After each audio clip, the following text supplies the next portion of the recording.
Hey terror addicts, welcome to Night Terrors, delivering your favorite scary stories every Monday, Wednesday, and Friday. So if you're addicted to terror, make sure to hit that like button and subscribe. And now, let the terror begin.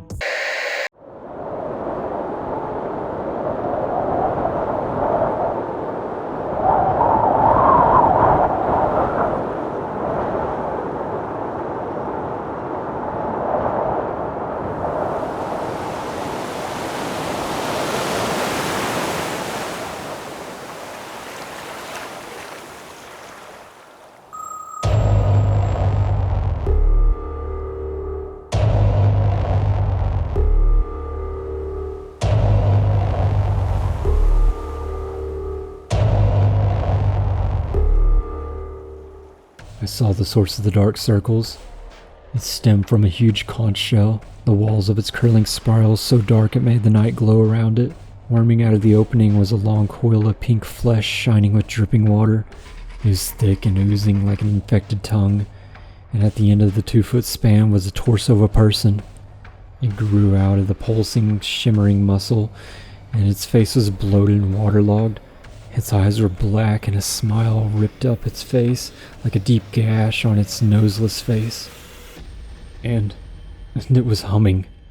The notes carried into the night and filled with a crippling dread as a song of death, a prelude to carnage. It pulled itself along the pier towards my house on its long, fingerless slabs of squirming flesh. They smacked wetly along the wood as it dragged its huge shell behind it, and the grating sound screeching in my ears. Even from behind the door I could smell the creature. It was the same awful reeking plague that I had smelled earlier. As I watched in horror, another one pulled itself out of the water, humming and grinning, hoisting its giant shell out of the water like the hull of a ship. Water spilled over the pier in great waves as it followed the first one. The humming continued, gaining in volume, and I suddenly was overcome with an urge to just stand and listen. The notes churned in my stomach, but I had an unexplainable urge to wait for the creatures to reach me. Suddenly, the horror of the situation crashed down around me like a wave on high tide. I snapped out of my trance and slammed my hands over my ears. I couldn't let them get to me. I had to get away. If they reached me, I knew I wouldn't be alive come morning. I didn't know what these things were, what they wanted, but terror rose like bile in my throat. I grabbed my car keys as another one pulled itself up the barrier beneath my house. I could hear it flopping onto the strip of sand beneath my deck, and I knew I didn't have long. I practically kicked my front door open and raced to the car. I jammed the keys into the lock and twisted it, throwing the door open. I heard something crash from inside and realized the first one had just broken in. The thought of the monster pulling itself through my house sent a bolt of adrenaline coursing through me. I dove into the car and started it, slamming the gears in reverse. I turned on my headlights and my heart thundered in my chest.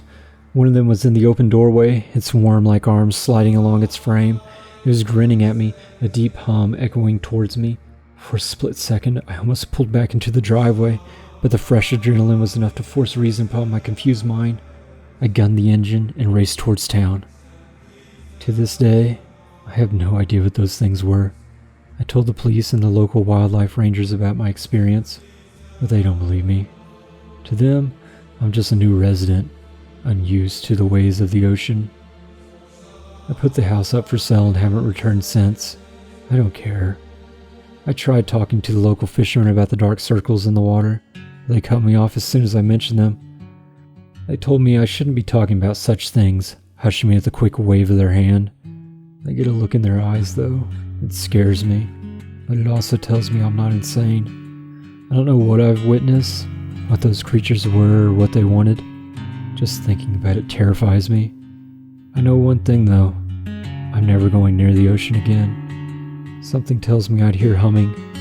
Something tells me those creatures would return to catch me, the one that got away.